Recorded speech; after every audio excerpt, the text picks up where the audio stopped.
No lo gritaron, lo susurraron. Y de alguna manera eso fue peor. Era martes por la noche cuando escuché esas palabras que me partieron el alma. Yo estaba en la cocina extendiendo cuidadosamente el mantel bordado sobre la mesa, donde durante 30 años había servido cenas familiares. Mis manos, ahora temblorosas por la artritis, luchaban por alisar cada arruga de la tela que yo misma había cosido cuando era joven, y mis dedos eran ágiles. Desde el salón llegaban risas burlonas, voces alegres, el sonido de la televisión mezclándose, con conversaciones animadas. Mi hijo Roberto, mi nuera Patricia, mis nietos, Andrea y Miguel, todos reunidos en mi casa, todos felices, todos cómodos, todos excepto yo. Es solo una carga, mamá. ¿Por qué necesitamos que esté aquí todo el tiempo? Ya ni siquiera puede ayudar en nada. La voz de mi nieta Andrea era suave, casi casual, como si hablara de un mueble viejo que estorba en una esquina. Tenía 18 años, los ojos brillantes, de quien cree que la vida siempre será fácil, el cabello largo que yo solía peinar cuando era pequeña. El tenedor se me resbaló de las manos temblorosas y cayó al suelo con un ruido metálico que resonó en el silencio súbito que siguió a sus palabras. Esperé. Esperé que alguien la corrigiera. Esperé que mi hijo dijera algo. Esperé que Patricia, al menos por cortesía, defendiera a la mujer que la había cuidado durante su embarazo difícil. Pero nadie vino a ver qué pasaba. Ni mi hijo, ni su esposa, ni siquiera ella, la que lo había dicho tan naturalmente, como si declarar que su abuela era una carga fuera tan normal como comentar el clima. Ese fue el momento exacto en que supe con una claridad dolorosa que me cortó la respiración, me había convertido en peso muerto en la casa que una vez construí, ladrillo a ladrillo emocional, sacrificio tras sacrificio, lágrima tras lágrima silenciosa. Esa noche no cené. Cuando Roberto me preguntó por qué no bajaba, le dije que no tenía hambre, que me dolía la cabeza. Era mentira y verdad a la vez. No tenía hambre de comida, pero sí de respeto. No me dolía la cabeza, me dolía el corazón. Regresé a mi pequeña habitación, la que ellos llaman la habitación de la abuela, como si fuera una invitada de larga duración, y no la dueña de la casa la que pagó cada ladrillo, cada ventana, cada puerta, donde ahora ellos vivían cómodamente. Me senté en la cama que había sido mía y de mi esposo durante 40 años, mirando el papel tapiz descascarillado que llevaba meses, pidiendo que arreglaran, y abrí mi Biblia con manos que temblaban, no solo por la edad, sino por la emoción. Contenida, cerré los ojos, respiré profundo aspirando el aroma de la lavanda que todavía guardaba en el cajón desde tiempos mejores, y susurré con la voz quebrada: «Señor, háblame en un sueño, porque han dejado de escucharme cuando estoy despierta, porque mi voz ya no importa en esta casa que construí con amor». No era la primera vez que me sentía invisible, pero esta vez, con esas palabras resonando todavía en mis oídos como campanas funerarias, era innegable, definitivo, irrevocable. Solía ser la que todos necesitaban, la indispensable, la que resolvía problemas, consolaba dolores, celebraba alegrías. Crié a mis hijos sola durante años, después de que mi esposo muriera en ese accidente de tráfico que nos cambió la vida para siempre. Trabajé turnos dobles en la fábrica textil, mis manos cortándose con las agujas, mis ojos llorando por el cansancio bajo las luces fluorescentes. Cosí ropa hasta altas horas para vender en el mercado los fines de semana. Hice cada torta de cumpleaños desde cero, mezclando ingredientes con amor aunque a veces no tuviera dinero, ni para la mantequilla. Recuerdo perfectamente la sensación de esos bracitos pequeños y regordetes alrededor de mi cuello, cuando Roberto tenía pesadillas y venía corriendo a mi cama. Los «te amo, mami», susurrados contra mi oído que una vez me dieron más fuerza que cualquier medicina que me hacían olvidar el cansancio, el dolor de espalda, la preocupación constante por el dinero. Ahora escucho «es una carga». dicho con la misma naturalidad con que se comenta que llueve. Mi nieta Andrea, la misma que meció en mis brazos hasta que se durmiera cuando era bebé, la que enseñé a caminar sosteniéndole las manitas, la que consolé cuando tuvo su primer desamor. Hablaba de mí como si fuera una obligación molesta, no un ser humano con sentimientos, memorias, sueños todavía vivos. Ahora planean salidas familiares sin consultarme, sin siquiera avisar. Publican fotos en redes sociales con títulos como «Tiempo en familia perfecto», mientras yo me quedo en casa con una taza de té que se enfría en mis manos, mirando por la ventana cómo otros viven la vida que yo solía tener. Siempre soy la última en enterarme de decisiones que afectan mi propia casa. Cuando reúno valor para preguntar si puedo acompañarlos a algún paseo, siempre es la misma letanía de excusas. Demasiadas escaleras, mamá, te vas a cansar. Mucho caminar, abuela. Mejor quédate descansando. Será muy difícil para ti el lugar. No es accesible. Pero yo sé la verdad detrás de esas excusas. Aparentemente consideradas, es difícil para ellos ser vistos conmigo. Soy la anciana que camina despacio, que necesita bastón, que a veces repite historias que los avergüenza frente a sus amigos jóvenes y exitosos. ¿Difícil para mí? ¿O difícil para ellos incluir a alguien que les recuerda que también van a envejecer? Una vez, cuando Roberto recién se casó y necesitaba dinero para el enganche de su primer auto, vendí las joyas de mi madre. Las únicas cosas de valor que me quedaban para ayudarlo. Ahora, cuando le pido que me lleve al médico porque el autobús me queda muy lejos y mis piernas ya no responden como antes, suspira profundamente como si le pidiera que moviera una montaña. No puede ser otro día, mamá. Tengo mucho trabajo. ¿No puedes llamar un taxi? ¿Es realmente urgente? Como si mi salud fuera un capricho, una molestia más en su vida ocupada.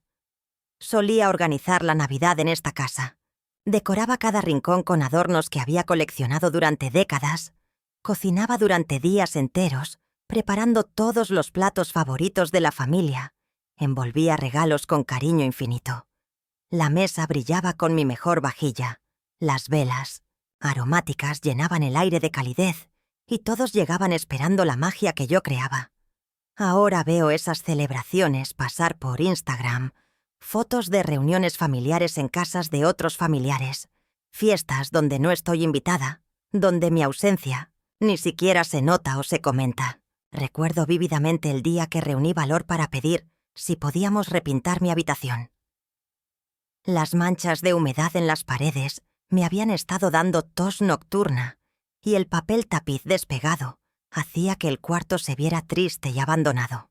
«Después, mamá», me dijo Roberto sin siquiera levantar la vista del teléfono celular, que parecía más importante que mis palabras.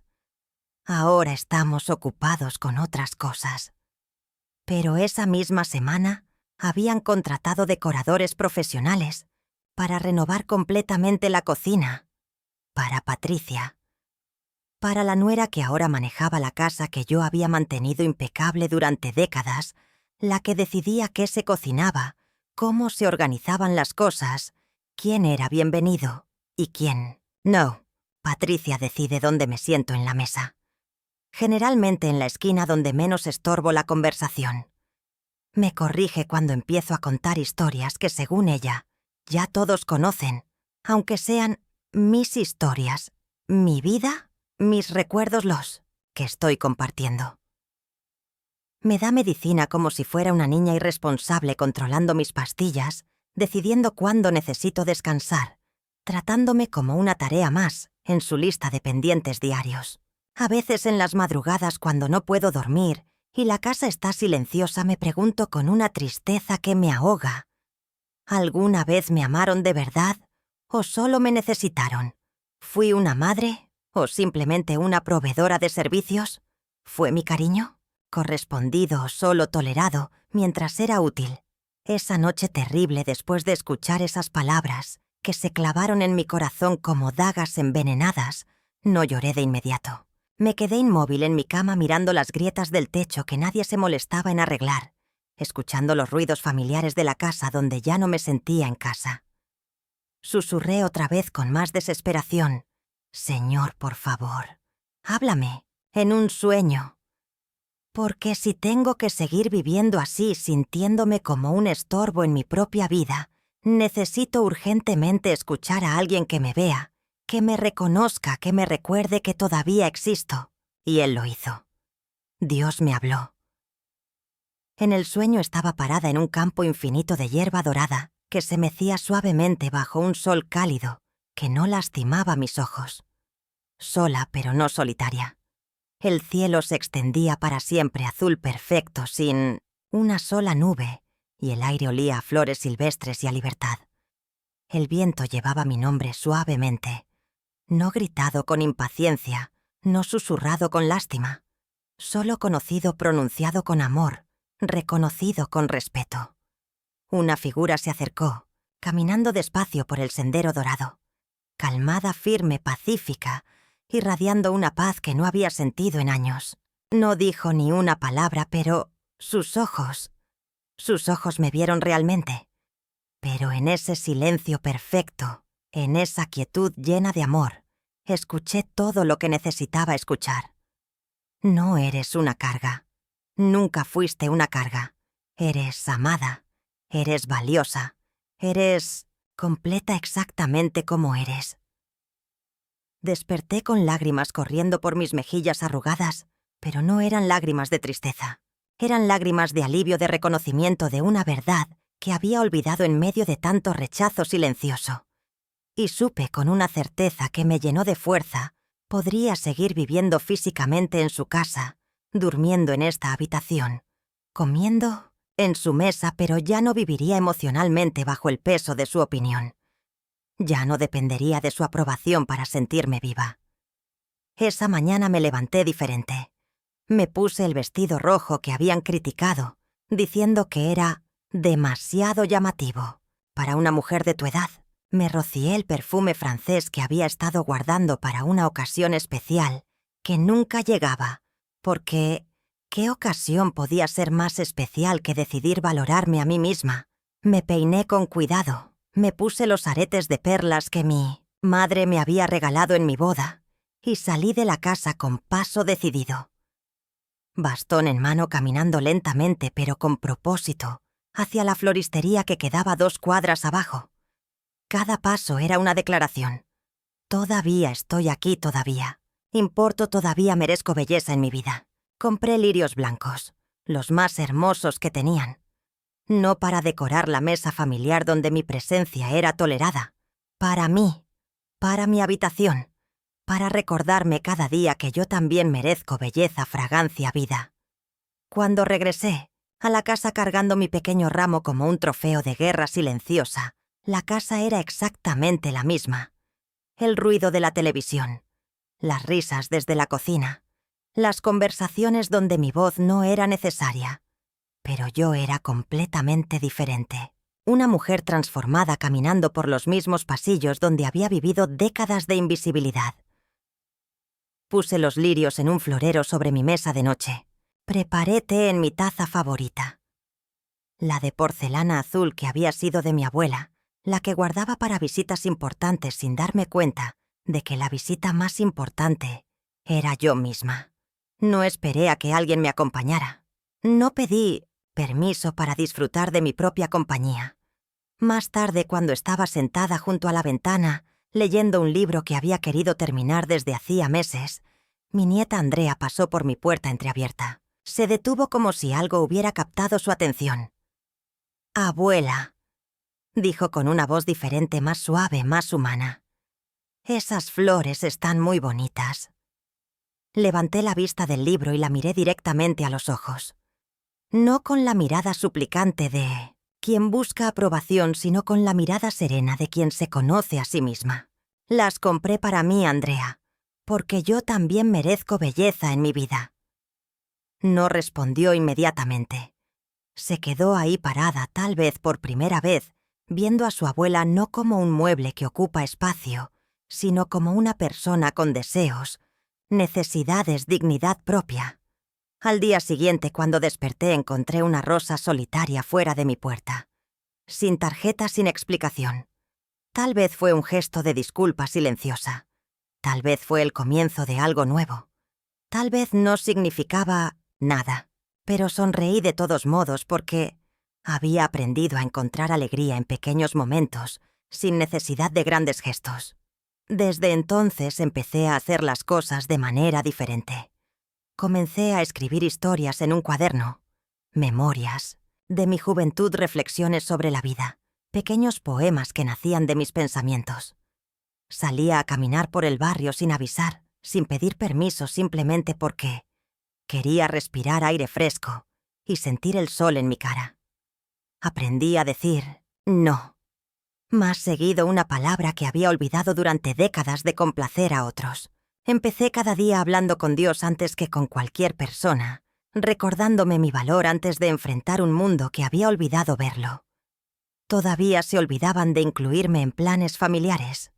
Todavía hablaban de mí en susurros cuando creían que no escuchaba. Pero sus palabras ya no tenían el poder de destrozarme porque había encontrado una fuente de amor más sólida, más constante, más verdadera. No soy una carga. Soy una mujer que pidió a Dios que le hablara, y Él respondió con claridad absoluta.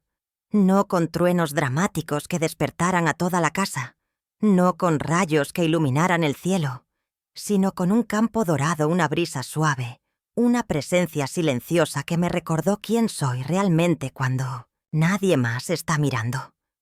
Los recuerdos llegaron en oleadas esa semana después del sueño transformador.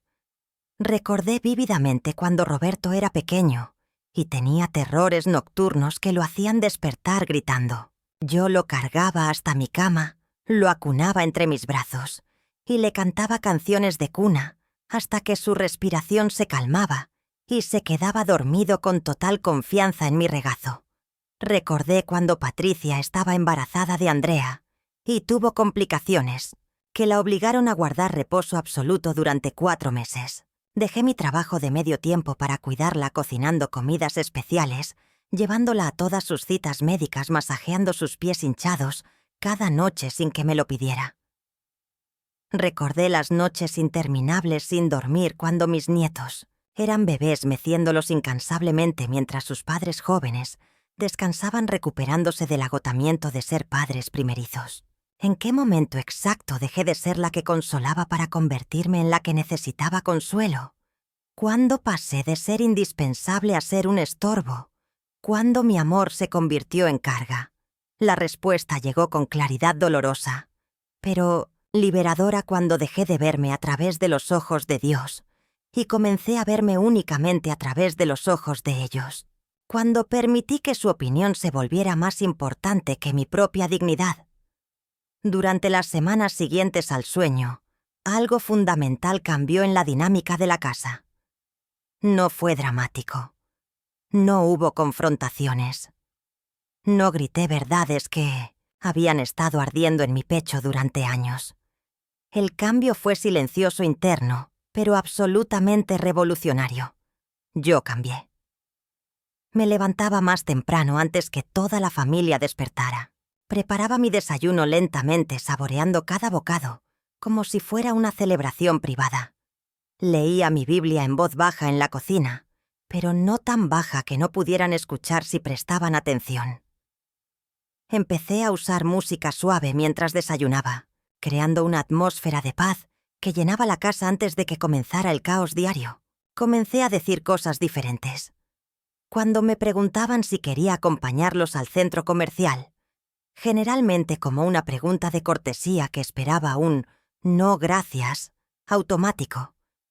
Ya no suplicaba ser incluida con la desesperación de quien se sabe no deseada. «No gracias, ya tengo planes», decía tranquilamente, aunque mis planes fueran simplemente sentarme en el jardín trasero y observar cómo crecían las flores que había plantado en secreto.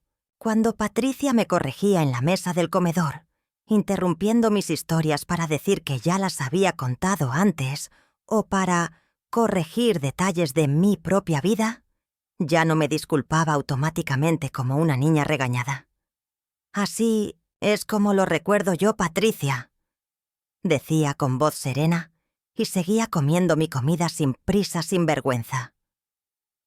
Cuando Roberto suspiraba pesadamente cada vez que le pedía algo, una cita al médico, ayuda para cambiar una bombilla, acompañamiento, para hacer trámites bancarios, ya no me apresuraba a decir, no importa, no es urgente, olvídalo. Simplemente esperaba en silencio completo, hasta que él se daba cuenta de su propio comportamiento grosero y se sentía obligado a responder como el adulto educado que yo había criado.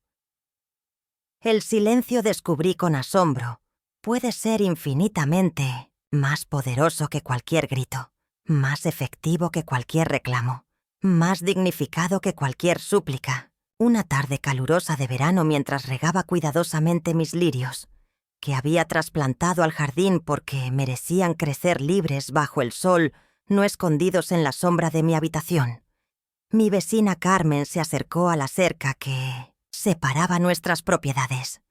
Elena me dijo con curiosidad genuina, «Te ves diferente últimamente, más, no sé cómo explicarlo, más presente, más viva».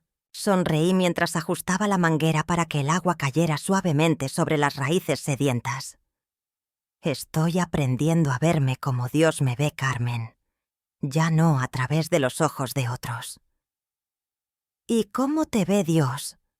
Amada incondicionalmente, valiosa intrínsecamente, completa exactamente como soy, con arrugas y todo.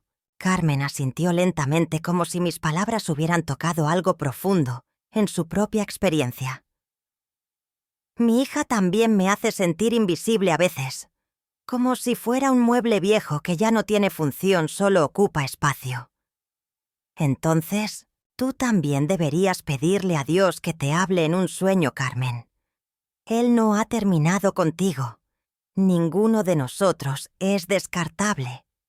Esa conversación simple plantó una semilla que germinaría en algo hermoso. Carmen comenzó a visitarme, las tardes. Nos sentábamos en mi jardín, tomábamos té helado en mis tazas de porcelana buena y hablábamos de nuestros hijos, de nuestros sueños interrumpidos, de lo que realmente significaba envejecer en un mundo obsesionado con la juventud y la productividad. ¿Sabes qué es lo más irónico?, me dijo Carmen un día mientras observábamos a sus nietos jugar en su patio. Nosotras fuimos las que los criamos para que fueran independientes. Les enseñamos a pensar por sí mismos, a no depender de nadie, a seguir sus propios caminos. Y ahora que lo lograron, nos castigan por haber sido exitosas como madres. Sus palabras se quedaron resonando en mi mente durante días enteros. Los días se convirtieron en semanas doradas, las semanas en meses transformadores. Lentamente, casi imperceptiblemente, la dinámica familiar comenzó a cambiar.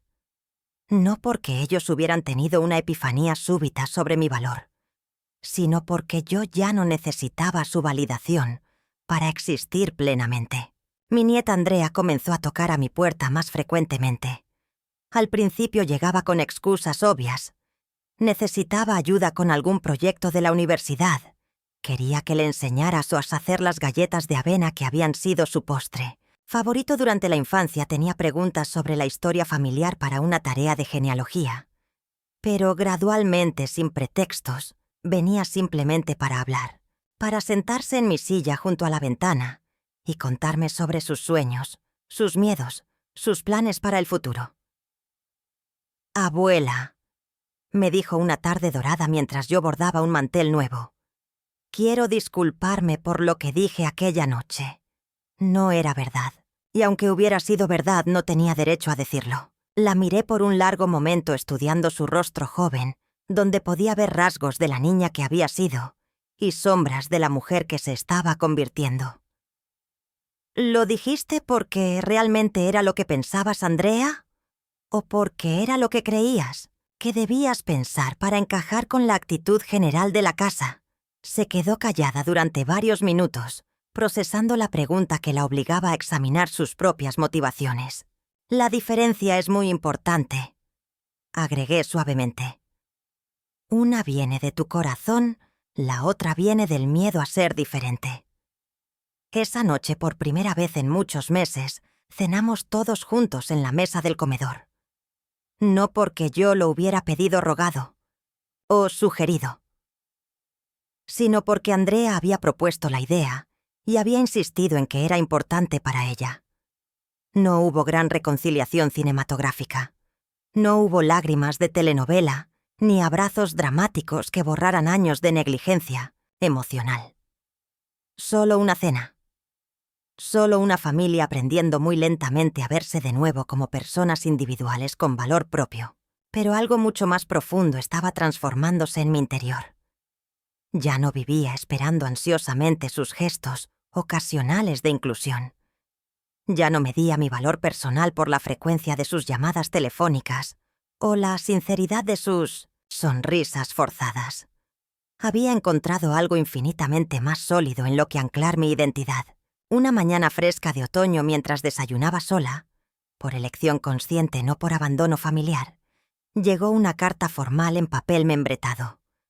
Remitente el bufete de abogados Martínez Asociados, donde había hecho mi testamento, varios años atrás cuando Roberto insistió en que pusiera mis asuntos en orden. Era una invitación rutinaria para revisar y actualizar mis documentos legales.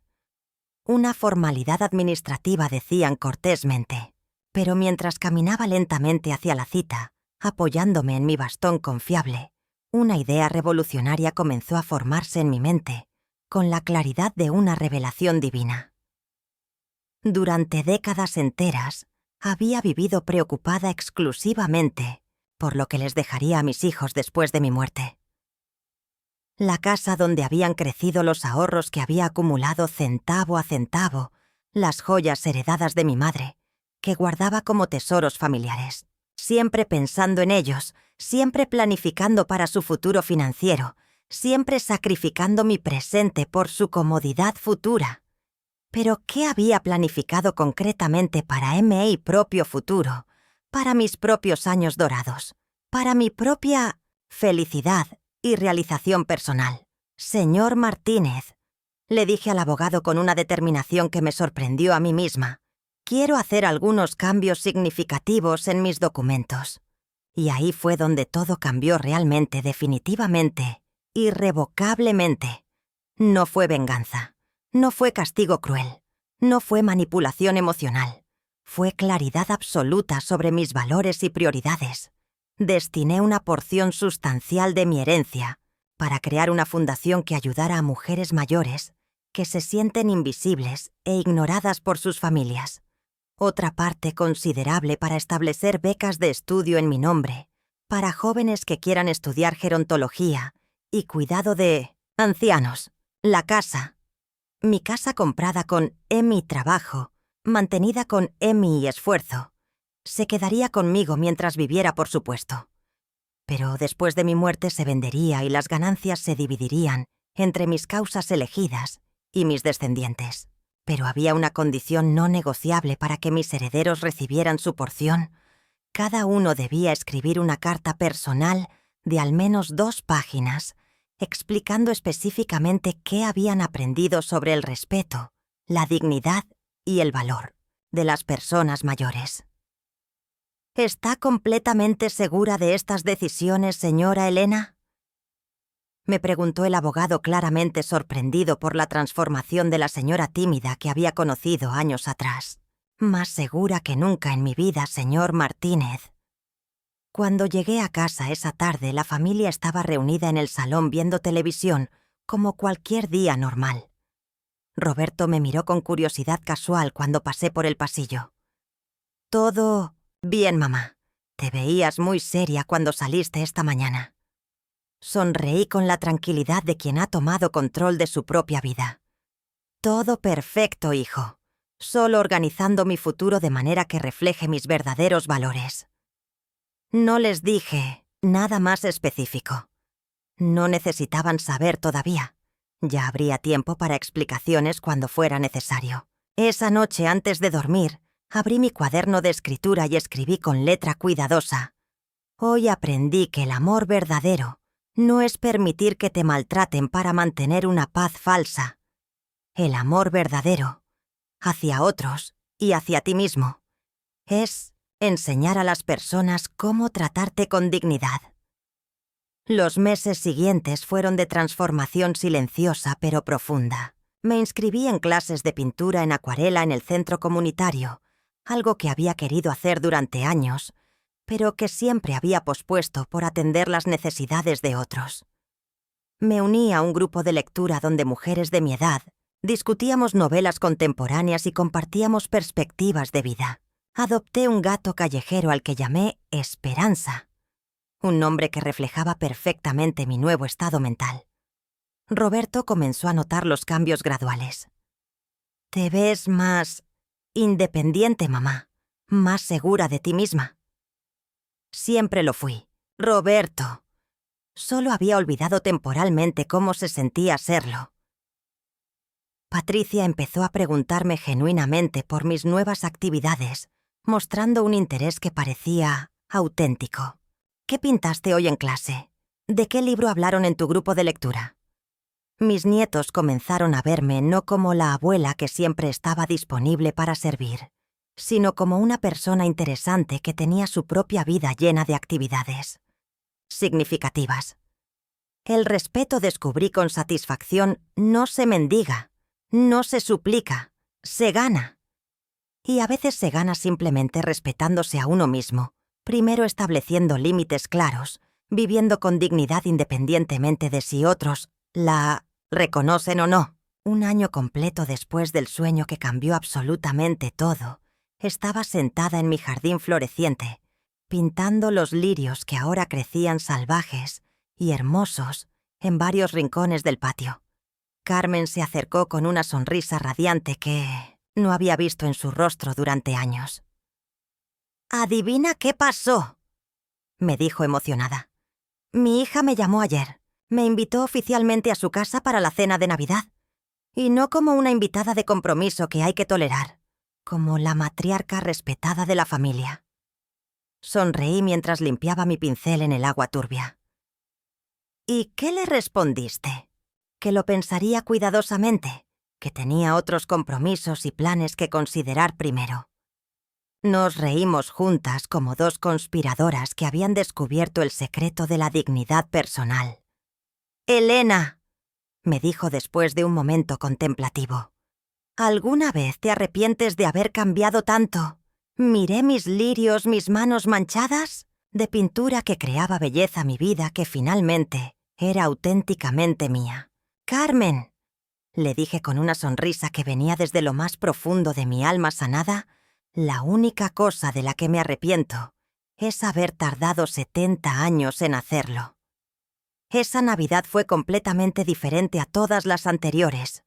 No porque me incluyeran más en los preparativos, sino porque ya no necesitaba ser incluida para sentirme completa. Cené con ellos, disfruté genuinamente la conversación. Abracé a mis nietos con un amor libre de resentimiento. Pero cuando se hizo tarde y el ruido aumentó, me retiré tranquilamente a mi habitación, sin disculpas, sin explicaciones innecesarias. «¿Ya te vas, abuela?», preguntó Andrea con lo que parecía genuina decepción. «Sí, querida. Tengo una cita muy importante conmigo misma». Ella sonrió con comprensión nueva. «Eso suena realmente importante». «Lo es, Andrea. Es la cita más importante del día».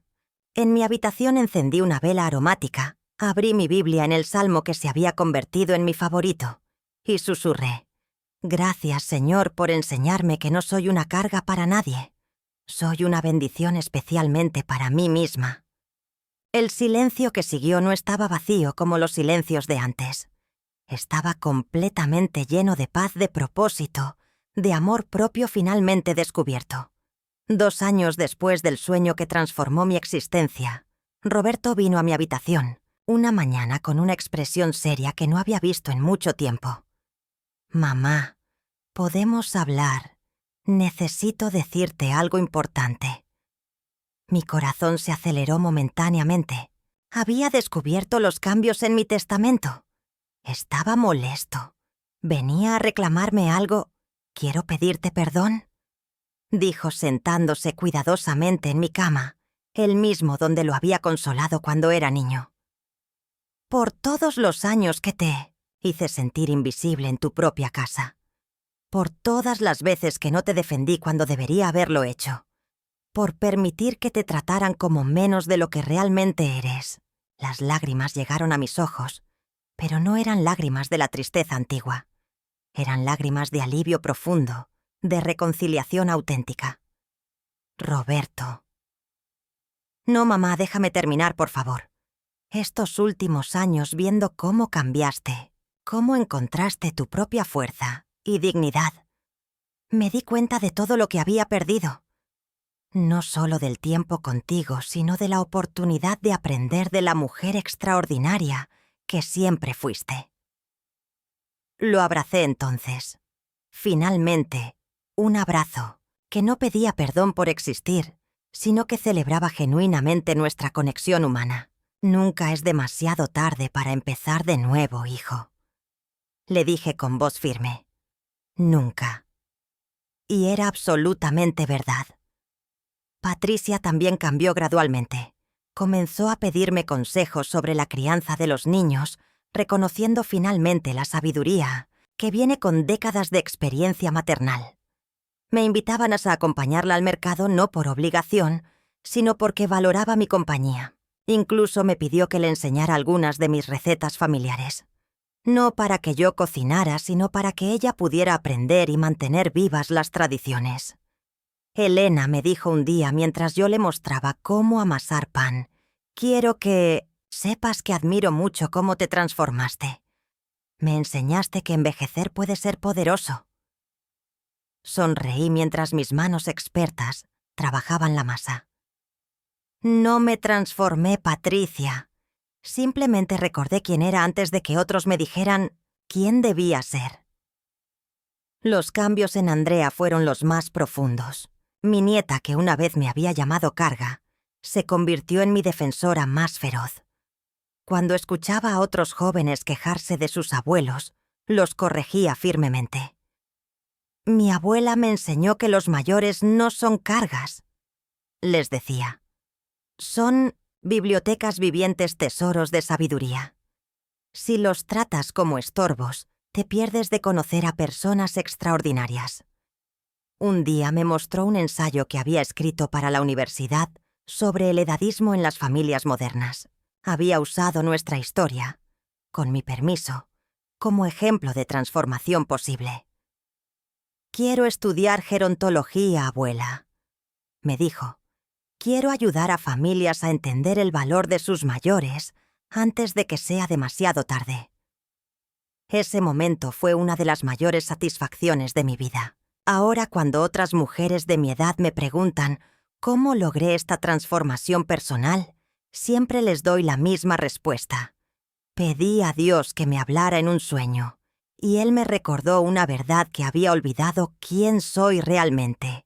No depende de la opinión de otros, sino de mi relación con mi Creador. Ya no vivo en las sombras de las expectativas ajenas. Ya no mido mi valor por la frecuencia de sus llamadas telefónicas o la sinceridad de sus sonrisas. Ya no espero migajas de afecto cuando merezco banquetes de respeto. Vivo en la luz clara de una verdad que finalmente abrazo completamente. Soy amada incondicionalmente. Soy valiosa intrínsecamente. Soy completa exactamente como soy. Mi jardín ahora es famoso en el vecindario. Los lirios que planté como símbolo de mi propia belleza se han multiplicado y florecen en cascadas blancas que atraen mariposas y admiradores. Vecinos que nunca me habían dirigido la palabra ahora se detienen a felicitarme por las flores. ¿Cuál es su secreto?, me preguntó una señora joven que pasaba con su bebé. Amor, le respondí simplemente. Las plantas crecen hermosas cuando las amas sin condiciones. Las personas también. Carmen y yo organizamos ahora un grupo de apoyo informal para mujeres mayores que se sienten invisibles. Nos reunimos los jueves en mi jardín, tomamos té y compartimos estrategias para recuperar nuestra dignidad personal. Hemos ayudado a docenas de mujeres a redescubrir su valor. Elena, me dijo Carmen la semana pasada, eres como una evangelista de la autoestima para mayores. Me reí. Simplemente comparto lo que aprendí, que nunca es demasiado tarde para elegirse a sí misma. Mi historia se ha extendido más allá de mi vecindario. Una periodista local escribió un artículo sobre nuestro grupo de apoyo. Una estación de radio me invitó al hablar sobre el envejecimiento digno. Una universidad me pidió que diera una charla a estudiantes de psicología sobre la sabiduría de los mayores. Cada oportunidad de hablar es una oportunidad de plantar semillas. Ustedes no son cargas. Ustedes son bendiciones. Ustedes importan. Ustedes merecen respeto. Roberto ahora me acompaña a algunos de estos eventos. Estoy orgulloso de mi madre. Les dice a extraños. Me enseñó que la verdadera fortaleza a veces se parece a la silenciosa dignidad. Patricia documentó mi historia en un blog que lee cientos de personas. Mi suegra me enseñó que el envejecimiento puede ser una masterclass en autenticidad, escribió. Andrea estudia gerontología como prometió y usa mi experiencia como inspiración para sus estudios. Mi abuela me demostró que la transformación personal no tiene límite de edad, dice en sus presentaciones universitarias. Pero más allá de toda esa validación externa que nunca busqué, lo más importante es la paz que siento cada mañana cuando despierto. Ya no me levanto preguntándome si hoy seré incluida, valorada, recordada. Me levanto agradecida por otro día de vida auténtica. Tengo 75 años ahora. Mi cabello es completamente blanco. Mis manos están más arrugadas, camino más despacio. Pero mi espíritu está más vivo que nunca. Cuando miro hacia atrás, veo claramente dos versiones de mí misma: la Elena, que vivía para complacer, que mendigaba migajas de atención, que se disculpaba por existir, y la Elena que decidió recordar su valor, que eligió la dignidad sobre la desesperación, que encontró paz en su propia compañía. La transformación no requirió gritos ni dramas. Requirió una oración silenciosa y la disposición a escuchar la respuesta. Cada noche antes de dormir, susurro la misma gratitud. Gracias, Señor, por hablarme en ese sueño, por recordarme que soy tuya, que soy amada, que soy suficiente. Y cada noche duermo en paz. Mi nombre es Elena Consuela Vázquez. Tengo 75 años hermosos. Y después de una vida entera de ser lo que otros necesitaban que fuera, finalmente aprendí la lección más importante: ser quien Dios diseñó que fuera. No soy una carga. Nunca lo fui. Soy una bendición, para mi familia, para mi comunidad, y especialmente para mí misma. Y esa diferencia fundamental lo cambió absolutamente todo en mi mundo. Hoy, mientras escribo estas últimas líneas sentada en mi jardín, lleno de lirios blancos que danzan con la brisa, quiero preguntarte algo directamente a ti que me escuchas. ¿Alguna vez te has sentido como una carga para tu propia familia? ¿Has esperado como yo una señal, un sueño, una voz divina que te recuerde tu verdadero valor? ¿Te has preguntado si ya pasó tu tiempo de ser importante, valorada, escuchada? Si tu respuesta es sí, quiero que sepas esto: nunca es demasiado tarde para pedirle a Dios que te hable. Nunca es demasiado tarde para recordar quién eres realmente. Nunca es demasiado tarde para elegirte a ti misma. Cuéntame en los comentarios si esta historia tocó algo en tu corazón. Comparte este relato con alguien que conozcas y que necesite recordar que su vida tiene valor incalculable. Dale me gusta a este video, suscríbete al canal, activa las notificaciones para no perderte más historias que celebran la dignidad de cada etapa de la vida. Pero más importante que todo eso, comparte esta historia con una persona que consideres realmente querida. Porque a veces, la voz más suave, la historia más silenciosa, es exactamente la que llega para salvar un corazón que se creía olvidado. Tu historia también importa. Tu vida también tiene propósito. Tu voz también merece ser escuchada. Porque algunas veces, cuando el mundo se olvida de vernos, Dios nos recuerda en sueños dorados quiénes somos realmente.